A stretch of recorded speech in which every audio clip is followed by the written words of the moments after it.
Hello everyone, welcome back to my channel learn investments with Riya. I am Riya Karmele और आज मैं आप लोगों को बताने वाली हूँ ऐसी 5 इन्वेस्टमेंट टिप्स जो बहुत इंपॉर्टेंट है किसी भी फंड में इन्वेस्टमेंट करने के पहले। So before starting the video guys, if you have not subscribe my channel so please do like, share, comment and subscribe the channel. So let's start the video.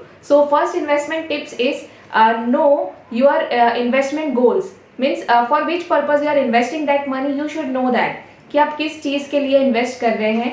And the second tips is that कि for how many years, for what is the time frame of your investments. Means आप कितने सालों के लिए investment कर रहे हैं. Like आप 2 साल के लिए करना चाहते हैं या फिर 3 साल के लिए करना चाहते हैं या आप 10 ईयर्स के लिए करना चाहते हैं. तो आपका जैसा टाइम फ्रेम होता है आपको रिटर्न भी उसके हिसाब से मिलता है.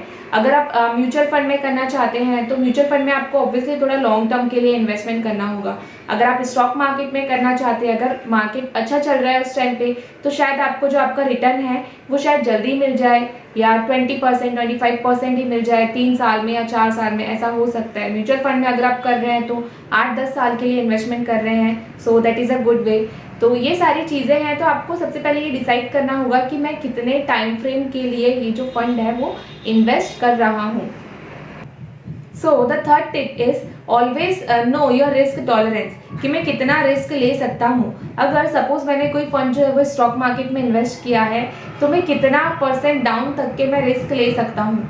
मतलब आपका एक प्रॉपर एसएल होना चाहिए कि इस पॉइंट के बाद में मुझे रिस्क नहीं लेना है या फिर इतने टाइम के लिए ही मैं होल्ड कर सकता हूँ, इससे ज़्यादा नहीं कर सकता. So you should know your risk before investing your money in any fund or any scheme. So the fourth tip is always diversify your fund. Means आपको किसी एक ही चीज़ में पूरा जो फंड है वो नहीं इन्वेस्ट करना चाहिए, या एक ही जो प्रॉपर आपने पोर्टफोलियो बना लिया है तो पूरा फंड उसमें ही डाल दिया, ऐसा नहीं होना चाहिए. If you are investing 2 lakhs और 3 lakhs, so you don't have to invest it in one thing only. Like आपने फॉर एग्जाम्पल आपने इन्फोसिस के स्टॉक लिए हैं, so you have invested all 3 lakhs in just one stock. Okay, so always remember that don't put your all eggs in one basket.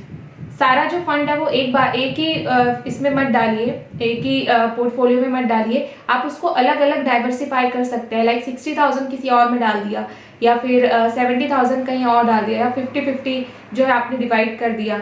आपकी risk के हिसाब से आप उसको वैसे मैनेज कर सकते हैं. तो the last tip is do the thorough research before investing your money and stick to it. मतलब आप किसी भी फंड में इन्वेस्ट कर रहे हैं तो उसको इन्वेस्ट करने के पहले आप उसकी पूरी थॉरो रिसर्च कीजिए कि उसके लास्ट 5 ईयर्स में या फिर 10 ईयर्स में वो जो फंड है उसने कैसा परफॉर्म किया है, या आने वाले टाइम में कंपनी जो है वो कौन कौन सी नई स्कीम्स लाने वाली है, या मुझे मेरा फंड जो है वो कितने साल में अच्छा खासा रिटर्न जो है वो दे सकता है. So I must tell you guys कि जब हम इन्वेस्ट करते हैं ना तो हम इस बारे में नहीं सोचते कि हम मतलब बहुत ज़्यादा रिसर्च नहीं करते हैं, या फिर हमें किसी ने कोई एडवाइस दे दिया हम जस्ट उसको ये समझ लेते हैं कि मतलब इसने ये एडवाइस दी है तो वो सही होगा.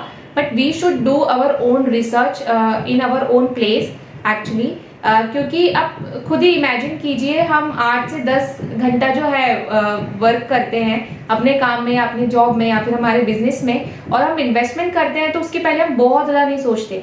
सो I think we should do the thorough research before investing our money in any kind of scheme, fund or anywhere. So I hope you like the video. So please do like, share, comment and subscribe my channel Learn Investments with Riya. Thank you.